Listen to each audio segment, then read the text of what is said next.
Hey there, watch fans. You ready for adventure? I've got the Citizen Promaster Fujitsubo. Fujitsubo? Not sure exactly how you pronounce it. This is like a reimagining of the Citizen Challenge Diver, which was, I think, a 1970s watch that washed up on an Australian beach, with a bunch of barnacles on it, and still was working. Really awesome history story behind the watch. Check out that packaging for this watch, you all.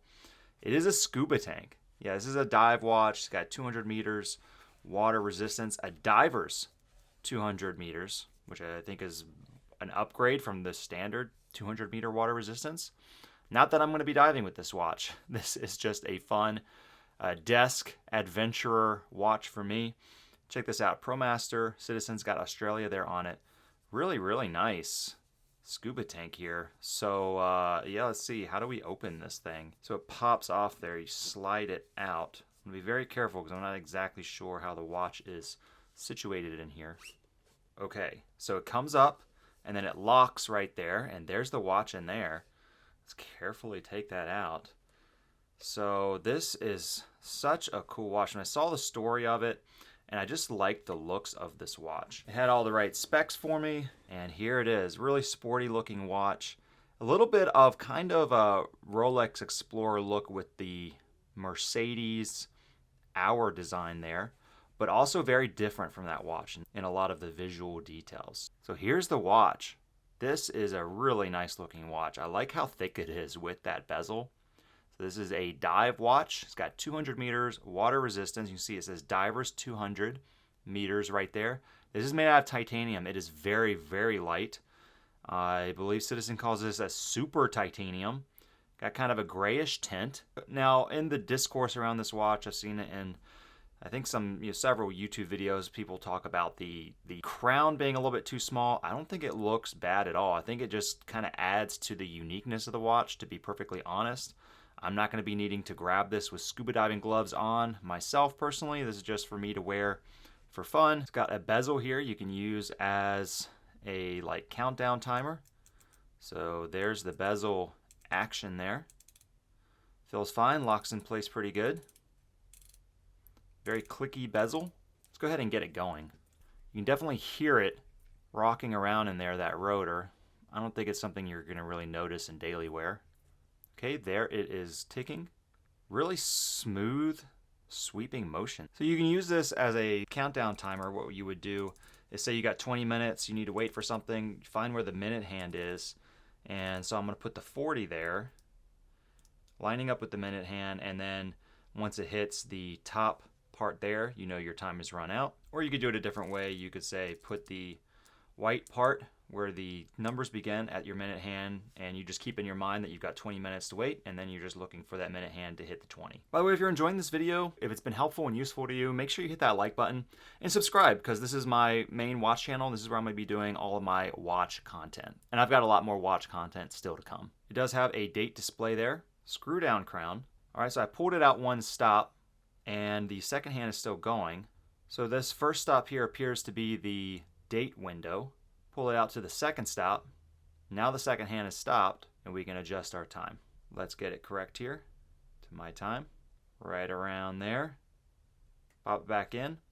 Now ideally I'm going to want to do this while the second hand is up at the 12 o'clock indicator, if you are using a more accurate time as a reference. All right, let's put this on me and see how it fits. Got these double keepers on it. Here it is on my wrist. I have a 6.9 inch wrist all the way around, and 2.2 inch surface area. And yeah, this wears so nice. Man, this thing looks so cool. I imagine this would be the perfect kind of watch size-wise for me. And I'm kind of a sporty, casual dresser. I wear just jeans and Fabletics t-shirts, that kind of stuff. And this is just, it's not too dressy, but it's also, it is a really robust watch with that 200 meters water resistance, that titanium.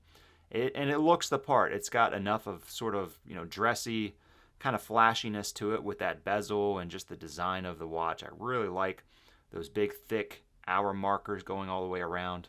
I love the story of this watch. How it's based on a 1970s challenge diver that wound up on the shore or beach of Australia and was still ticking, still working, with a bunch of barnacles just attached to it. So it's so cool. And here's the best part about it. I mean, look at the price of this watch for what you're getting. Sapphire glass, 200 meters water resistance, looks great, super titanium, and it feels super light. I mean, it's unbelievable how light this feels for what it is. You know, it's got a working bezel on it, date function, nice automatic movement with a kind of very smooth sweeping second hand. Here's some of the specs here. We got 41 millimeters, 9051 automatic movement, in-house by Citizen, does have sapphire crystal, luminous hands and markers. Not a huge power reserve, 42 hours, but does have anti-magnetic rating to it, which is really great to see, especially today, you know, with all of the cell phones and technology we're constantly running into. I want to note too, this has a lot of positive user reviews. So people who like this watch, you know, I've seen, again, the criticism around the crown being kind of small, but I think it works. I don't think I want it to be any bigger. Again, I'm not using this underwater with gloves on. It feels fine in the hand when you're using it to me. I actually like the look of it. You know, I guess with these dive watches, it's conventional to have these big crowns, but it makes it a little different, I think, having a smaller crown on this. And I think probably most people are like me, are just kind of buying this as, you know, a fashion piece, you know, just another watch piece for daily wear. Aren't really buying it as a dive watch. It's just a cool feature. It's part of its legacy and history, and that's, you know, just makes it really cool. So here's the price of this watch again, $596.25. So heavily discounted. They had Earth Day discount on this. Now they're continuing the discount with the Mother's Day sales. And I also combined my welcome coupon. If you go to the Citizen website, you haven't bought anything off their site, I think it's for 10%, and you can use it on any purchase. And I combined it with this Earth Day discount they've been doing to get this watch. And I want to note too that there is a sale at Zales, I noticed, for even less, $556.50.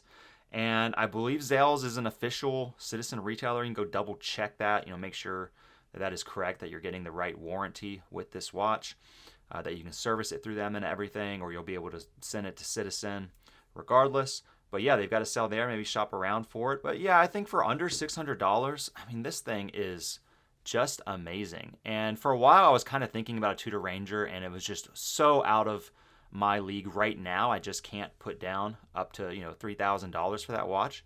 So this thing, it's just so much watch for the money, and the fact that it has such a great story to it, especially, I think is going to make this watch have you know, a lot of lasting name recognition and appeal, in my opinion. So I think it's a great watch. I'm really, really happy with it. Just looking at it here, and I love the way it felt on my wrist. I'm going to really enjoy wearing this watch on those days when I want to wear an automatic watch. This is definitely going to be a favorite that I go to.